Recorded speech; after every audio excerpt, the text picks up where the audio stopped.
The Nokia brand has been making waves in the Android smartphone market lately, with HMD releasing a ridiculous number of devices over the last 2 years. These devices have largely delivered on the Finnish company's promise of pure, secure and up-to-date, and often with well-crafted, attractive designs and appealing price points. And now we have 3 more devices bearing the moniker: the Nokia 2.1, 3.1 and 5.1. As the names suggest, these are iterative updates over their 0.0 predecessors, bringing slight bumps in specs and features whilst retaining the entry-level price points and focus on robust design and secure software. All these devices then will be coming with Android One now, or Android Go in the case of the Nokia 2.1, and that means no bloatware, a stock experience, 3 years of security patches and 2 years of major updates. It also means that all these phones will be getting an update to Android P down the line. But it's not all good news. These devices all lack NFC, meaning they won't be able to support contactless payments with Android Pay, and they all come with a micro USB, still in 2018. Even for lower end devices, that's something that could be upgraded at this point. Still, it's a great lineup in many ways, and HMD says it's keen to demonstrate its ability to listen to feedback and respond in an agile manner. So let's take a closer look and see if they've succeeded. First up then, the Nokia 2.1 is running Android Go Oreo as mentioned. It still offers a 2-day battery life as well, thanks to a crazy 4000 mAh battery and optimizations that ensure it will consume 30% less current. HMD claims you'll be able to get an extra 12 hours of battery usage based on its tests. This seems like a smart move, as hopefully HMD can target not only those in the market for a budget phone, but also those looking for a secondary device to take on trips and the like.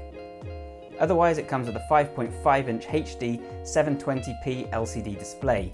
That's half an inch bigger than the original Nokia 2, and in a very welcome design upgrade, it also comes with dual front-facing stereo speakers. It looks nice too, with a polycarbonate body available in blue and copper, grey and silver, or blue and silver. The Nokia 2.1 should also bring a big upgrade in terms of performance. It's 50% faster than its predecessor, driven by a Snapdragon 425 chipset with 1GB of RAM. It only has 8GB of internal storage, and only 4.75GB of that will be available to the user. Fortunately, this can be upgraded to 128GB via expandable storage. It has 8MP cameras on both the front and back, and all this will be available for $115 from July 2018. It will be available first in emerging markets. The next step up is the Nokia 3.1. The former Nokia 3 is actually HMD's biggest seller to date, so this is an important device for the company. This device will also be the most affordable Android One phone when it launches, and claims to offer premium flagship-like design for less.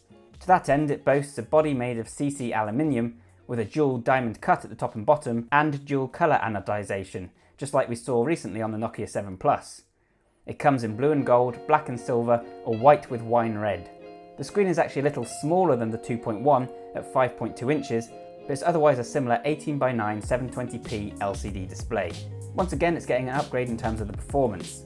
The Nokia 3 will be 30% more powerful thanks to a MediaTek 6750 SoC and 2 to 3GB of RAM. It comes with 16 to 32GB of expandable storage and an improved 13MP primary camera, and another 8MP front-facing camera. This one will be available very soon in June for €139 in the base 2 and 16GB model, or €169 for the 3 and 32GB variant. And that brings us finally to the Nokia 5.1. Like several of Nokia's top-of-the-range devices, it's crafted from a single block of 6000 grade aluminium, so it should be pretty tough. It borrows the satin copper from Nokia 8, but it also comes in tempered blue and black. The IPS LCD display is larger and higher resolution than the original 5 at 5.5 inches and Full HD+, or 443 ppi. There's another 8MP camera around the front with a 16MP camera around the back. It also gets another performance boost and is 40% more performant in this case with its MediaTek 6755 chipset and 2 to 3GB of RAM again. Once more, it also comes with either 16 or 32GB of expandable storage, and both the Nokia 3.1 and 5.1 will also benefit from unlimited photo storage on Google Photos thanks to Android One. This one will be available from July for €189 or €219 depending on the RAM and storage configuration. For those in the market for solidly built, affordable handsets running pure versions of Android, these devices are ones to watch. If there's one thing that HMD has demonstrated so far, it's that it's capable of crafting attractive and solid devices even at their lower end. But of course we won't know for sure how this lineup pans out until we've had a chance to review them properly. Subscribe to the channel and hit the notification button to make sure you don't miss that. Let us know in the comments down below what you think of the new Nokia lineup, and be sure to check out AndroidAuthority.com, where we are your source for all things Android.